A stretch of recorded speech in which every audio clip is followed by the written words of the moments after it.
अब की बार 400 पार अशी घोषणा पंतप्रधान नरेंद्र मोदींनी देत जोरदार प्रचार केला। या दरम्यान पंतप्रधानांनी 206 सभा आणि रोड शो देखील घेतले। यानंतर पंतप्रधान मोदींनी कन्याकुमारीतल्या विवेकानंद रॉक मेमोरियलमध्ये ध्यान करण्यासाठी ते दाखल झाले।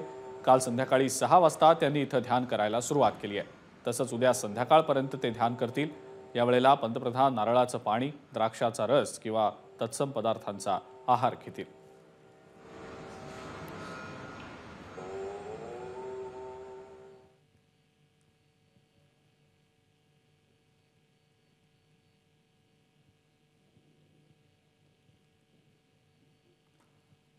काल संध्याकाळी 6 वाजता पंतप्रधानांनी ध्यानधारणेला सुरुवात केली। त्यानंतर आता ते उद्या संध्याकाळपर्यंत ध्यानस्थ असणार आहेत।